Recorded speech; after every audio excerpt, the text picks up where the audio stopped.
इस वक्त की बड़ी खबर आपको बता दें, सभी आरोपियों की भूमिका को गौर से देखा जा रहा है। यूएपीए कानून सिर्फ आतंकवाद तक सीमित नहीं है, सभी आरोपियों की भूमिका पर गौर करना होगा, यह सुप्रीम कोर्ट का कहना है। यूएपीए कानून सिर्फ आतंकवाद तक सीमित नहीं है, यानी कि दूसरी जो क्रिमिनल एक्टिविटीज होती है, अनलॉफुल एक्टिविटीज होती है, उसको भी जहन में रखना है। शर्जील इमाम और उमर खालिद को लेकर जमानत अर्जी को लेकर आज फैसला आना है। और ये बड़ी खबर आपको बता रहे हैं, उमर खालिद और शर्जील इमाम की ओर से दायर जमानत याचिका को खारिज कर दिया गया है। हाई कोर्ट में उन्हें जमानत नहीं मिली तो सुप्रीम कोर्ट में अपील की गई, लेकिन सुप्रीम कोर्ट ने भी दोनों की जमानत अर्जी को खारिज कर दिया है। सीधे तौर पर सुप्रीम कोर्ट ने उन्हें कोई राहत नहीं दी है। उमर खालिद और शर्जील इमाम अन्य आरोपियों से अलग स्थिति में है। सुप्रीम कोर्ट ने फैसले के दौरान अपनी टिप्पणी में ये कहा, देश की सुरक्षा और सार्वजनिक व्यवस्था का संरक्षण संविधान के महत्वपूर्ण पहलू हैं। सुप्रीम कोर्ट में राहत की उम्मीद के साथ ये दोनों आरोपी गए थे, लेकिन कोई भी राहत सुप्रीम कोर्ट ने नहीं दी है और जमानत याचिका को खारिज कर दिया गया है। ये बड़ी खबर इस वक्त आपको बता रहे हैं। शर्जील और उमर, जो कि दिल्ली दंगे के आरोपी हैं, दोनों देश विरोधी नारे लगाते हुए दिखाई पड़े थे। उनकी कई वीडियो वायरल हुई थी, जिसके बाद उन्हें जेल में डाला गया। कहना उनका यह है कि ट्रायल में देरी हो रही है, धीमी गति से ट्रायल चल रहा है, इस वजह से उनको जमानत मिल जानी चाहिए। इसी आधार पर सुप्रीम कोर्ट के भीतर ये अर्जी लगाई गई, लेकिन सुप्रीम कोर्ट ने शर्जील और उमर की याचिका को खारिज कर दिया है। और सीधे तौर पर यह सुप्रीम कोर्ट ने कहा है कि उमर खालिद और शर्जील इमाम अन्य आरोपियों से अलग स्थिति में है। देश की सुरक्षा और सार्वजनिक व्यवस्था का संरक्षण संविधान के महत्वपूर्ण पहलू हैं। अतुल हमारे सहयोगी हमारे साथ एक बार फिर जुड़ गए हैं। अतुल, कोई राहत नहीं मिली, सुप्रीम कोर्ट ने भी दोनों की जमानत अर्जी को खारिज कर दिया, क्या क्या कहा सुप्रीम कोर्ट ने? देखिए, बिल्कुल 7 आरोपी थे जिनके जो दिल्ली दंगों की बड़ी साजिश में शामिल थे, जिसमें यूएपीए इनके ऊपर दिल्ली पुलिस की स्पेशल सेल ने लगाया था। और अब से कुछ देर पहले सुप्रीम कोर्ट ने जो अपना आदेश सुनाया है, उसमें कहा है कि उमर खालिद और शर्जील इमाम, ये जो दोनों आरोपी है, इनकी भूमिका बाकी आरोपियों से अलग है। यानी कि सुप्रीम कोर्ट ने यह साफ कहा कि उमर खालिद और शर्जील इमाम अन्य आरोपियों से अलग स्थिति में है। यह सुप्रीम कोर्ट ने कहा, देश की सुरक्षा और सार्वजनिक व्यवस्था का संरक्षण संविधान के महत्वपूर्ण पहलू हैं। यह सुप्रीम कोर्ट ने आज अपने ऑर्डर में कहा, और यह कहते हुए इन दोनों आरोपियों की जमानत जो है वो रद्द कर दी गई है। और इसके अलावा आपको मैं एक और बड़ी खबर दे दूं कि मिरान हैदर, शिफाउर रहमान, गुलफिशा शादाब और सलीम को इस पूरे मामले के अंदर जमानत दे दी है। यानी कि जो 2 आरोपी, जो मुख्य आरोपी थे, उनको जमानत नहीं मिली है। यह पूरा यूएपीए का मामला है, दिल्ली दंगों की बड़ी साजिश का मामला है। दिल्ली पुलिस की जो लोकल पुलिस है और इसके अलावा जो दिल्ली पुलिस की क्राइम ब्रांच है, वो बाकी मामलों की जांच कर रही थी, लेकिन दिल्ली पुलिस की जो स्पेशल सेल है, उसने बाकी जो दिल्ली दंगों की बड़ी साजिश का मामला दर्ज किया था, यूएपीए का मामला दर्ज किया था, जिसमें उमर खालिद और शर्जील इमाम की जो जमानत याचिकाएं हैं, वो सुप्रीम कोर्ट ने खारिज कर दी है। जो कि बाकी 5 आरोपी हैं, उनको सुप्रीम कोर्ट ने जमानत दे दी है। तो अभी किन जो जमानत मिली है वो किन शर्तों पे होगी, अब से कुछ देर बाद क्लियर हो जाएगा, क्योंकि कोर्ट लगातार जिस तरीके से इस पूरे ऑर्डर को पढ़ रहा था, बता रहा था, जिसमें यह कहा गया कि शर्जील इमाम और इसके अलावा जो उमर खालिद है, इनकी भूमिका बाकी आरोपियों से अलग है। और यही कहते हुए सुप्रीम कोर्ट ने इन दोनों मुख्य अतुल, जो आप कह रहे हैं कि कोर्ट ने कहा था कि उनकी भूमिका अलग है, उसमें षड्यंत्र का भी जिक्र किया गया है कि दिल्ली में जो दंगे हुए थे उसमें षड्यंत्र हुआ था। क्या इसी के मद्देनजर ही इनकी बेल रिजेक्ट हुई है? देखिए, कोर्ट के अंदर हमने सुप्रीम कोर्ट के अंदर देखा था, इससे पहले हाई कोर्ट के अंदर भी देखा था कि जो दिल्ली पुलिस की तरफ से जो दलीलें दी गई थी, जो सॉलिसिटर जनरल है उनकी तरफ से दलीलें दी गई थी, उसमें यह कहा था कि इनकी जो मकसद था वो देश के अंदर सत्ता परिवर्तन करना था। किस तरीके से दिल्ली के अंदर दूध और बाकी जो खाने का सामान है उसको लेकर अवरोध उत्पन्न करना चाहते थे। किस तरीके से शर्जील इमाम ने यह बात कही थी कि जो आसाम है उसको चिकन नेक जो कहा था कि उसको देश से अलग कर देना चाहिए। ये तमाम वीडियोस जो है वो दिखाए गए थे और यही कोर्ट को बताया गया था कि इन्हीं कारणों से दिल्ली के अंदर दंगा भड़का और इन लोगों की साजिश ये थी कि पूरे देश के अंदर इसी तरीके से दंगे फैलाए जाएं। और इसी मामले के अंदर यूएपीए के तहत इन सभी आरोपियों की गिरफ्तारी की गई थी। तो अब जो 2 मेन मुख्य आरोपी है, उमर खालिद और शर्जील इमाम, इनकी जमानत याचिकाएं जो है उसको खारिज कर दिया है सुप्रीम कोर्ट ने, और जो बाकी 5 आरोपी हैं उनको जमानत दे दी गई है। तो अभी किन शर्तों पे जमानत दी गई, जैसे मैं पहले भी बता रहा था कि वो अब से कुछ देर बाद क्लियर हो जाएगा और माना जा रहा है कि 2 से 3 घंटे में पूरा ऑर्डर, किस तरीके का यह ऑर्डर है ये अपलोड होगा। लेकिन बड़ी खबर इसमें यही है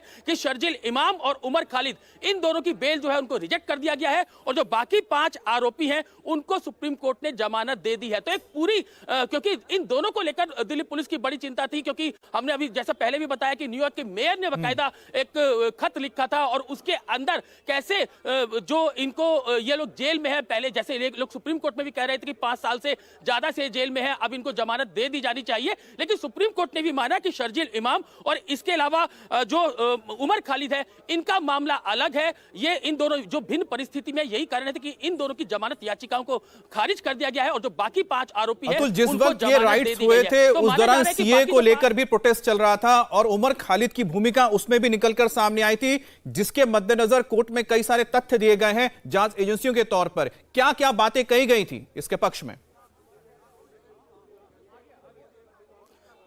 देखिए बिल्कुल, जब सुप्रीम कोर्ट के अंदर ये मैटर गया, पहले हाई कोर्ट के अंदर ये मैटर था, वहां पे सभी आरोपियों की बेल रिजेक्ट हो गई थी। लेकिन उसके बाद इन 7 आरोपियों ने सुप्रीम कोर्ट के अंदर बेल जो है वो मूव की थी। जो कई सीनियर लॉयर जो है वो इन आरोपियों की तरफ से यहां पर कोर्ट में सुप्रीम कोर्ट के अंदर पेश हुए थे। लेकिन सुप्रीम कोर्ट के अंदर दिल्ली पुलिस की जो दलील थी, उसका दिल्ली पुलिस का यह कहना था कि जो विरोध किया था दिल्ली पुलिस में, यह कहा था कि उनके पास इस बात के पुख्ता सबूत हैं कि दिल्ली दंगे सोची समझी साजिश के तहत किए गए थे। इनका मकसद सत्ता परिवर्तन था और पूरे देश को दंगे की आंख में झोंकना था। तो जो 7 आरोपी इस पूरे केस के अंदर जिन्होंने बेल सुप्रीम कोर्ट के अंदर मूव की थी, एक बार मैं नाम पढ़ के आपको सुना देता हूं कि इसमें मेन जो आरोपी थे शर्जील इमाम और उमर खालिद, इन दोनों की बेल जो है वो सुप्रीम कोर्ट ने खारिज कर दी है। बाकी मिरान हैदर, गुलफिशा फातिमा, शिफा उर रहमान, मोहम्मद शकील खान और शादाब अहमद, इन जो बाकी 5 आरोपी है इनको जमानत सुप्रीम कोर्ट ने सशर्त जो है वो दी है। किस तरीके की 7 शर्तें लगाई आरोपी गई हैं, ये थे, अब से कुछ 7 देर ने बाद देखना। याचिका लगाई थी। 2 जो मुख्य आरोपी हैं उनकी याचिका को खारिज कर दिया है, बाकी 5 को जमानत दे दी गई है। सुप्रीम कोर्ट ने अपनी टिप्पणी में कहा है कि देश की सुरक्षा से जुड़ा हुआ मामला है, इसीलिए इतना लंबे अरसे के बाद बेल ना मिलना, इससे एक चिंता का वातावरण तो पैदा होता है। लेकिन सुप्रीम कोर्ट ने यह भी कहा है कि कोई 5 साल तक जेल में है, इसका मतलब ये नहीं है कि उनको बेल मिलना चाहिए और इसी बेसिस पर उन्होंने कहा कि अपराध के ब्याह पे उनको जेल में रखा जा रहा है, बाकी को बेल दी जा रही है। अपराध तो अभी साबित नहीं हुआ और सुप्रीम कोर्ट के कई ऐसे फैसले हैं जिसमें कहा गया है कि जब एक आदमी बिना कन्विक्शन के लंबे अरसे से जेल में है, उसकी रिहाई बेल पर होनी चाहिए। ये भी सुप्रीम कोर्ट के फैसले हैं। तो अब क्या देखकर सुप्रीम कोर्ट ने फैसला किया है, ये तो इस पर तो टिप्पणी तभी हो सकती है जब पूरे जजमेंट का अध्ययन हो, जिस पर कुछ समय लगेगा।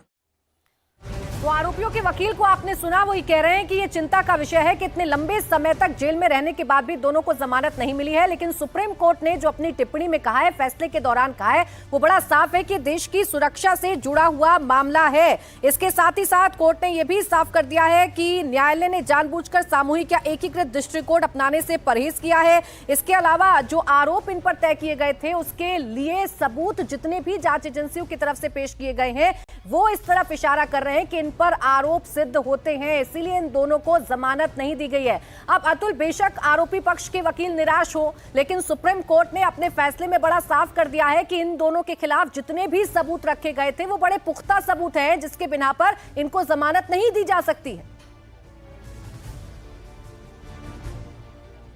बिल्कुल, देखिए जब दिल्ली के अंदर दंगे हुए 2020 के अंदर, तो हमने देखा कि किस तरीके से नॉर्थ ईस्ट दिल्ली का चांदबाग है, इसके अलावा जाफराबाद है, सीलमपुर है, साउथ ईस्ट दिल्ली है, यहां पर किस तरीके से दंगे हुए थे। 53 लोग इन दंगों के अंदर मारे गए थे और 500 से ज्यादा लोग घायल हुए थे। तो उसी केस में, क्योंकि पहले इस पूरे मामले की जांच क्राइम ब्रांच कर रही थी और इसके अलावा दिल्ली पुलिस की स्पेशल सेल ने जब इस पूरे मामले की जांच की, तो कई ऐसे वीडियोज सामने आए जिसमें शर्जील इमाम और उमर खालिद जो है वो दंगा भड़काने की कोशिश कर रहे हैं। कई ऐसे वीडियोज आए जिसके अंदर ये लोग देश के खिलाफ बातें कर रहे थे। तो सुप्रीम कोर्ट तक अब दिल्ली पुलिस की तरफ से जो सॉलिसिटर जनरल है तुषार मेहता, उन्होंने ये बात कही कि किस तरीके से ये पूरे देश के अंदर दंगा भड़काना चाहते थे, किस तरीके से सत्ता परिवर्तन जो है वो इनका मकसद था, किस तरीके से शर्जील इमाम जो है वो चिकन नेक की बात कर रहा था कि कैसे आसाम को देश के अलग हिस्सों से काटा जाना चाहिए और इसके अलावा दिल्ली के अंदर पूरे एनसीआर के अंदर कैसे जो बाकी जो चाहे वो दूध हो चाहे और अन्य सामान हो वो कैसे रोका जाए, पूरी साजिश इन लोगों ने की थी। और यही कारण था कि यूएपी यूएपीए के तहत ये पूरा अलग से दिल्ली पुलिस की स्पेशल सेल ने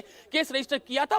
दिल्ली दंगों की बड़ी साजिश के तहत ये केस दर्ज किया गया था और उसमें इन आरोपियों की गिरफ्तारी की गई थी। हमने देखा कि हाईकोर्ट तक में जो दिल्ली पुलिस के आला अफसर थे वो वहां पर होते थे स्पेशल सेल के, और बाकायदा जो एडिशनल सॉलिसिटर जनरल है उनको पूरा केस ब्रीफ किया जाता था। सुप्रीम कोर्ट के अंदर हमने देखा कि सॉलिसिटर जनरल जो है उन्होंने पूरा केस रखा, कई वीडियोस चलाए जिसके अंदर उमर खालिद और शर्जील इमाम वो जो दिल्ली के अंदर और देश के बाकी हिस्सों के अंदर दंगा भड़काने की साजिश कर रहे हैं, ये तमाम चीजें सुप्रीम कोर्ट को दिखाई गई थी। और यही कारण है कि सुप्रीम कोर्ट में आज 2 जजेस की बेंच ने बाकायदा ये कहा कि उमर खालिद और शर्जील इमाम का मामला अलग है। कहीं ना कहीं कोर्ट ने इस बात को माना कि वो दिल्ली दंगों की बड़ी साजिश के अंदर शामिल थे। यही कारण है कि उन दोनों की बेल सुप्रीम कोर्ट ने खारिज कर दी। लेकिन बाकी 5 आरोपी, क्योंकि लगातार ये बात कही जा रही थी कि ट्रायल अभी तक शुरू नहीं हुआ है, 5 साल से ज्यादा से ये लोग जेल के अंदर है, लेकिन सुप्रीम कोर्ट ने साफ कहा कि शर्जील इमाम अतुल, जिसका जिक्र आप कर रहे हैं कि ट्रायल अभी शुरू नहीं हुआ, इसके बारे में अभी थोड़ी देर पहले भी हमने पूर्व कानून मंत्री देश के अश्विनी कुमार को भी सुना था। लेकिन